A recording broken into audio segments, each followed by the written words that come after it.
महाराष्ट्र का एकमात्र double Guinness world record holder और अंतर्राष्ट्रीय पुरस्कार प्राप्त Somaiya polytechnic Chandrapur committed to quality education और कई वर्षों से 100% रिजल्ट की परंपरा। MSBT द्वारा एक्सीलेंट मान्यता प्राप्त डिप्लोमा इंजीनियरिंग में civil, computer, electrical, electronics, mechanical, mining और DMLT कोर्सेस में एडमिशन शुरू। SC, ST, NT, VJ, SBC, DT के लिए निःशुल्क प्रवेश। OBC, ओपन, माइनॉरिटी, EBC के लिए 50% तक फीस में छूट। शिक्षक और कर्मचारियों के लिए शासन जैसी सुविधाएं, मॉडर्न लैब, ऐसी हॉस्टल, स्पोर्ट्स और प्लेसमेंट की शानदार सुविधा। आज ही संपर्क करें। Somaiya polytechnic, DT code 4598, Wadgaon ward, Chandrapur. Mobile number 9800002715। Chandrapur के इतिहास को नई दिशा देने वाला एक महत्वपूर्ण दावा सामने आया है। इतिहास शोधकर्ता सुरेश चोपड़े ने इरई और झरपट नदियों के संगम क्षेत्र के निकट स्थित बोररीट नामक स्थान को चंद्रपुर का मूल और अत्यंत प्राचीन गांव बताया। उनके अनुसार यहां 10,000 वर्ष पुराने पाषाण युगीन मानवों के अवशेषों से लेकर सातवाहन, वाकाटक और यादव काल के प्रमाण मिले हैं। शोध के दौरान पाषाण युगीन औजार, प्राचीन मिट्टी के बर्तन, पशुओं की हड्डियां, दांत और लोह गलाने वाली भट्टियों के अवशेष प्राप्त हुए हैं। प्राचार्य चोपड़े के अनुसार बोररीट क्षेत्र में एक प्राचीन मंदिर के अवशेष, 2 शिवलिंग और अन्य पुरातात्विक सामग्री भी मौजूद है। स्थानीय किसानों को पूर्व में यहां से प्राचीन सिक्के और आभूषण मिलने की जानकारी भी सामने आई है। वर्तमान में ये क्षेत्र कृषि भूमि के रूप में उपयोग में है, लेकिन पुराने मकानों के अवशेषों से बनी टेकड़ियां संकेत देती है कि यहां अभी तक एक विकसित बस्ती रही होगी। उनका मानना है कि वैज्ञानिक उत्खनन किए जाए तो महत्वपूर्ण ऐतिहासिक प्रमाण सामने आ सकते हैं।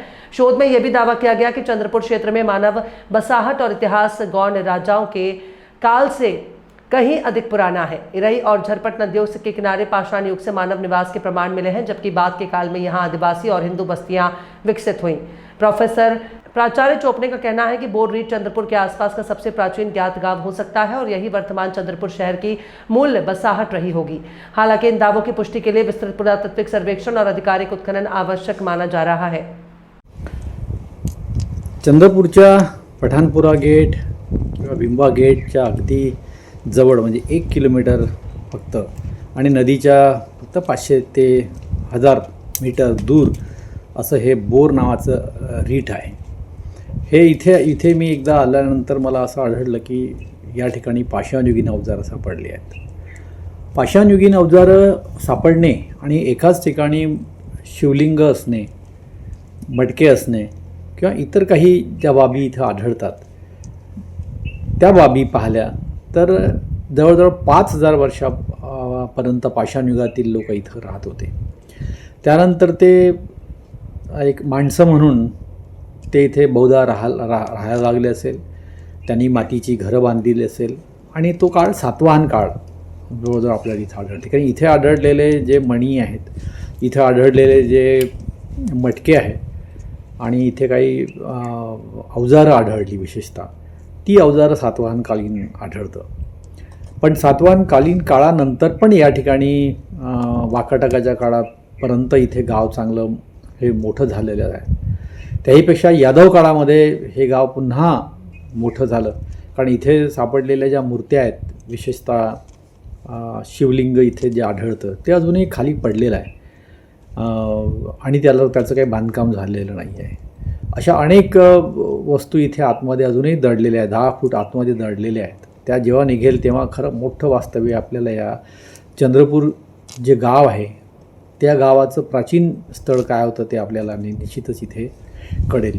पण यादव काळामध्ये विशेषतः शेवटच्या इथे चांगलं गाव ते वसलेलं होतं, कारण इथे नदीच्या अगदी 1 किलोमीटरच्या आत इथे संगम आहे झरपट आणि इरई नदीचा आणि तिथून स्ट्रेट हे गाव आहे। कारण चंद्रपूर आज जे आहे त्या परिसरामध्ये इथे पूर यायचा, महापूर यायचा, त्याच्यामुळे जिथपर्यंत तो महापूर जायचा तिथपर्यंत कोणीही गावं बांधत नव्हती।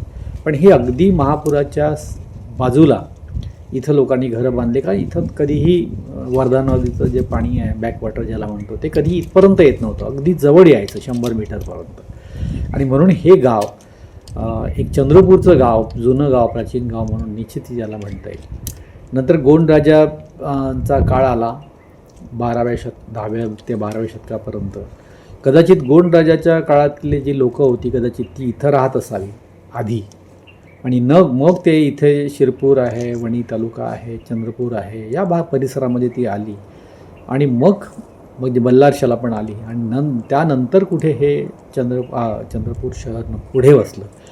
पण माझ्या अभ्यासात असं वाटतं आहे की हे जे गाव आहे, हे गाव असं गाव आपल्या चंद्रपूर शहराच्या आसपास कुठेही नाही आहे. आणि म्हणून याचं जे महत्त्व आहे ते महत्त्व फार, जे प्राचीन काळापासून आतापर्यंतचं महत्त्व आहे. आणि म्हणून ह्या गावाचं सर्वेक्षण करायसाठी मी अनेक दिवसापासून इथे आलेलो आहे.